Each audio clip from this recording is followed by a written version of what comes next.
In today's tutorial, we're going to learn how to make a super simple and stylish table runner. I love that this pattern only requires 2 pieces of fabric. You will want to have a cut of fabric for your top and center of the table runner, and then for the bottom side and the border you'll need a piece of fabric. And the size width-wise is going to be the entire width of that cut of fabric. In this case, we've got a 42-inch wide cut of each fabric. And so those are cut to the same width. Then for the length of the fabric, it really depends on whether you want that chunky or skinny look and whether you want a wide border, a narrow border. You really have a lot of flexibility there. I have chosen to cut an 11-inch long piece for that center top and a 19-inch long piece for the border and back.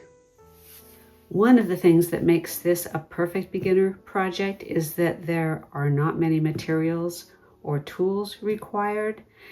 Just the 2 pieces of fabric, some thread, and standard sewing implements. I like to use sewing clips, though you could use pins. And when choosing your thread, keep in mind that this is going to show in the top stitching on this border fabric. For our first step today, we are going to want to take both pieces of fabric, both short ends, and mark the center points. I find the easiest way to do that is simply to fold those short ends in half and then to use my scissor to make a tiny little snip in that fold. I want to make that snip well within our 1/4 inch seam allowance. And what that will do is show us where that center point is. We're going to use that to line things up a little later. You want to repeat that on all 4 ends.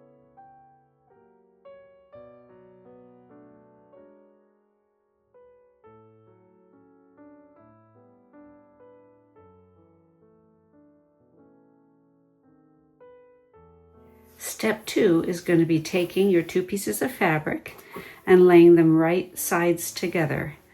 And then I'm going to use some clips, although you could use pins, and clip the entire long edges of these 2 pieces of fabric right sides together.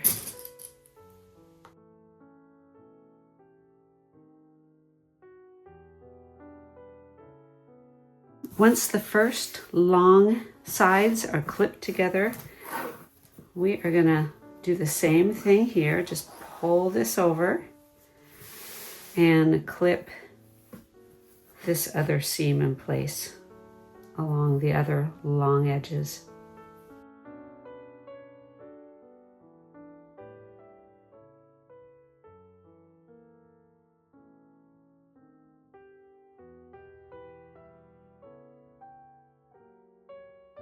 Now I'm going to take this to the machine and I'm going to sew a 1/4 inch seam allowance along both seams.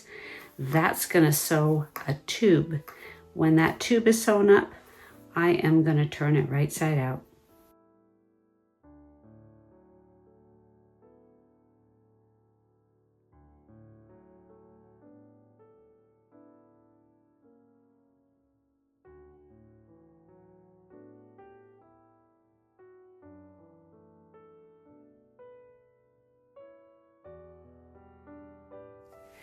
You should have a nice long tube like you see here.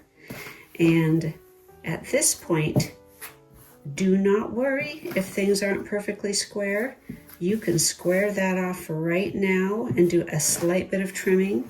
If you do trim and you need to recreate your center marks, that's super easy to do just by lining up your seams and pulling your fabric out and then snipping to make those center marks. If you need to recreate any of those, this is a fine time to do that. Or if you forgot earlier in the process, because now we need to line those center marks up. And I like to throw in a clip and do that on either end. And having those center marks lined up will make it really easy to lay this out and have the borders be even. Once you've got your borders even and your tube looks all nice and straight, you can go ahead and flip it so that our bottom and border fabric is facing up. And then we just fold that right side or upside out. Something we're going to be careful when we fold this, we're going to be careful that our seam allowances are all pointing the same direction and smoothed out. We're going to go ahead and line them up. They should line up perfectly when we have those corners lined up. And having those pointing in the same direction. I've got these all pointing out towards the border. I'm going to make sure on the other end that I have them pointing in the same direction.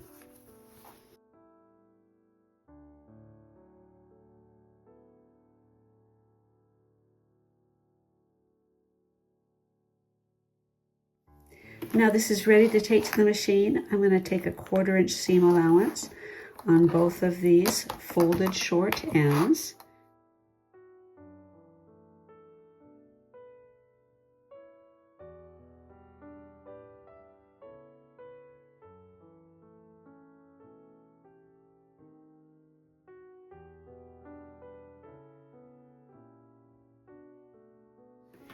With our short ends sewn up, I'm going to trim these corners close to my stitching, but be sure not to go through my stitching.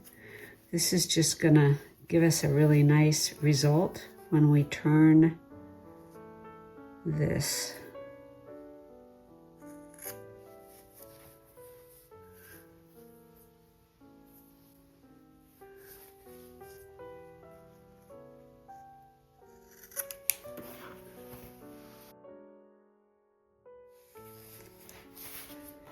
And now comes the magic.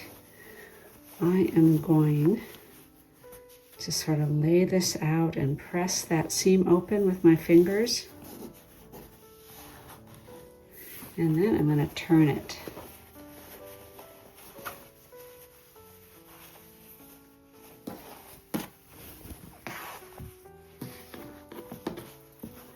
And this is why we trimmed that corner. It allows it to poke out nicely. Gets rid of some of that bulk. And now we see it coming together. I'm going to do this on the other end as well.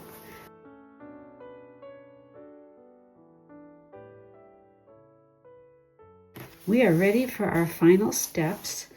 If I wanted to do any embellishing on the ends, this is when I would do that. I could attach a ribbon or sew a button on, but I'm going to leave this the way it is and take it to my ironing board, get everything situated and smoothed out the way I want, make sure my seams are all smooth, and press the entire table runner. And then I'm going to go to the machine and top stitch right along the inside edge of this end border on both sides.